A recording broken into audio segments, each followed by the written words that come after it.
Hai, Assalamualaikum semua. Terima kasih kerana menonton channel saya.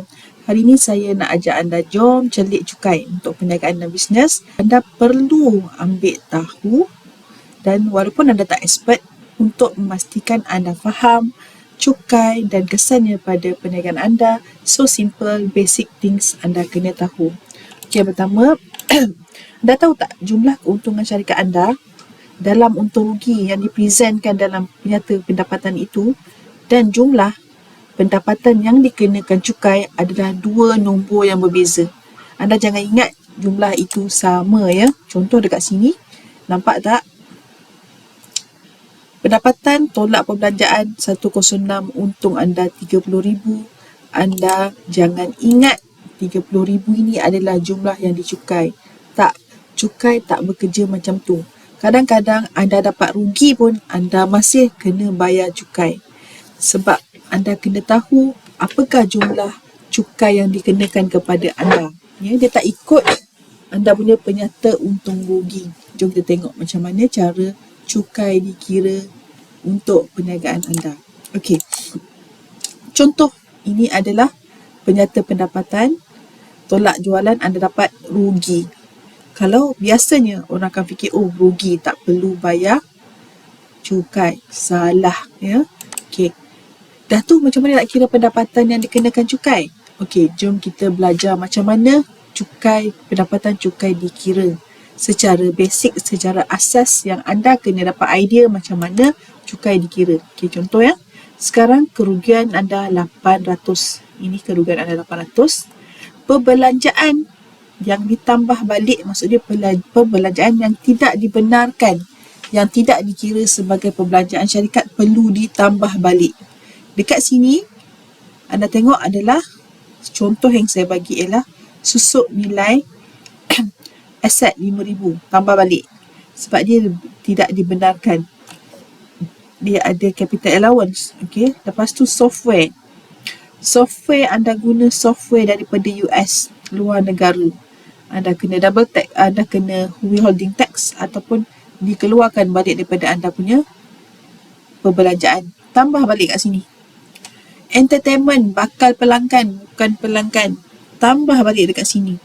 Jadi sekarang ni 16,800 kena ditambah kepada kerugian anda. Bila ditambah balik, anda dapat keuntungan 16,000. Jadi jumlah ini dikenakan cukai. Begitu juga kalau anda ada keuntungan, anda tambah balik benda-benda ni semua, keuntungan yang dicukai bertambah banyak. Dapat tak idea? Macam inilah pendapatan anda dikenakan cukai, bukan ikut laporan keuangan yang anda keluarkan setiap tahun. Di sinilah kita bincangkan di mana ramai syarikat yang kata perbelanjaan ni boleh tolak ke tak? Perbelanjaan ni dibenarkan tak? Perbelanjaan ni dibenarkan tak? Inilah sebabnya kenapa? Kerana perbelanjaan yang tidak dibenarkan akan ditambah balik. Selalunya kalau kita hire tax agent, mereka akan buat benda ni balik semula. Okey? Nampak? Dan bukan jumlah ni yang anda kena bayar. Okey? Kesimpulannya, kita kena ambil tahu perbelanjaan apa yang boleh ditolak daripada cukai dan tak boleh ditolak dalam perbelanjaan kita. Mengikut jenis perniagaan anda. Yang ni anda kena tahu sebab setiap kali bajet dikeluarkan, benda-benda ni akan dibincangkan. Ya? Ini bukan soal anda kena elak cukai. Ini soal anda boleh berbelanja kepada perbelanjaan yang dibenarkan dan akan dapat menjimatkan jumlah cukai yang anda bayar. Memang benar. Ya. Lepas tu, jangan skip hantar anda punya cukai tahunan walaupun syarikat anda rugi, walaupun syarikat anda dah tidak aktif. Ya. Hantar cukai tahunan adalah wajib. Kalau anda rugi, sebenarnya lagi menguntungkan anda. Kenapa? Kerana tahun yang anda untung, jumlah kerugian tu boleh di-offsetkan supaya jumlah cukai yang anda bayar sikit. Ya? Yang rugi tahun lepas, untung tahun ni, kita boleh offset. Ya? Lepas tu, kalau anda tak hantar lembaga hasil, tak tahu syarikat anda berfungsi ataupun tidak, dia boleh buat assessment dan anda boleh dikenakan penalti. Penalti bukan sikit-sikit. Kalau anda tengok dalam lembaga hasil dalam negeri, ada penalti yang kadang-kadang 2 kali ganda daripada jumlah yang anda kena bayar. Sangat-sangat merugikan. Anda kena ingat yang kat sini saya nak ceritakan pasal syarikat yang tak aktif pula.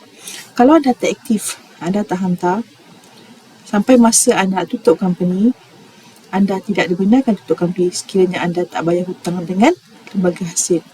Padahal anda dah tak berfungsi lagi, dah tak bergerak lagi. Jadi kena hantar dan kena maklumkan kepada cukai bahawa syarikat anda tidak beroperasi lagi. Banyak benda yang akan berlaku jika anda tak submit. Apa pun, tiap-tiap tahun kena submit cukai tanpa gagal. Okey, itu saja perkongsian saya, simple je untuk pengetahuan basic pasal anda dan tax. Secara asas anda kena tahu benda-benda yang basic ni. Okey, itu saja perkongsian hari ini. Assalamualaikum.